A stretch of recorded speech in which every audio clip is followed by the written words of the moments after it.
Vote if તમને કોઈ એવું કહે કે તમે તમારું જે બી ઇન્સ્પાયરિંગ મોડલ છે એની ઉપર કંઈક લખો? સો યસ, આજના વિડીયોમાં હું એ વ્યક્તિની સ્ટોરી કવર કરવાની છું જેનો મારી લાઈફમાં બહુ જ એક ઇન્સ્પાયરિંગ રોલ રહ્યો છે. સો સ્ટોરી એમ છે, વર્ષો પહેલાં આજના દિવસે એટલે કે 8th May 1960 એક મધ્યમ વર્ગની ફેમિલીમાં એક નાનકડી દીકરીનો જન્મ થયો. એ દીકરીની કાયા એટલી કોમળ કે તમે એને જુઓ તો તરત જ રમાડવાની ઈચ્છા થાય.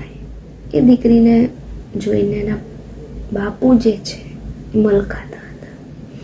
બા છે એમને ખુશીનો અપાર હતો, કેમ કે પહેલાં ખોરા છોકરી થઈ હતી.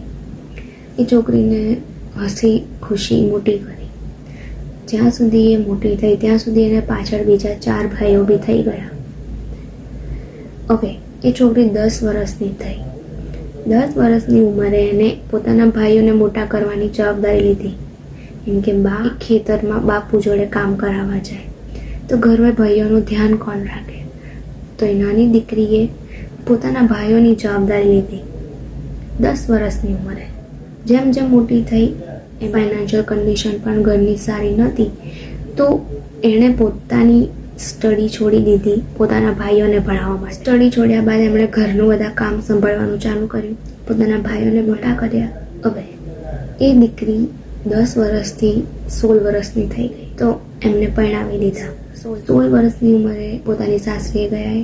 એમણે એમનું ઘર સાચવવાનું ચાલુ કર્યું. થોડા વર્ષો પછી એમને 2 દીકરાનો આશીર્વાદ મળ્યો. તો એ 16 વર્ષની દીકરી પછી 2 દીકરાની માં બની ગઈ. તો હવે જ્યાં લગ્ન કરીને હસબન્ડ સાથે દિવસો એન્જોય કરવાના હોય ત્યાં એમણે પોતાના મોજ શોખ છોડી દીધા એમના દીકરાઓ માટે.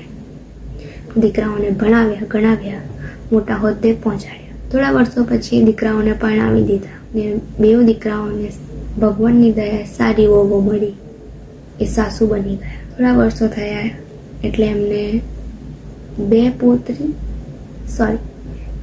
પોતરી અને 1 પોતાનો દાદી બનવાનો આશીર્વાદ પ્રાપ્ત થયો.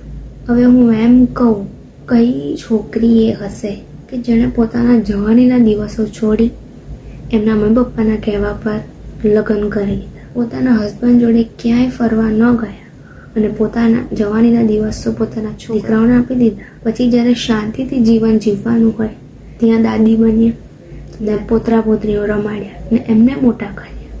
ને આજે એ દીકરી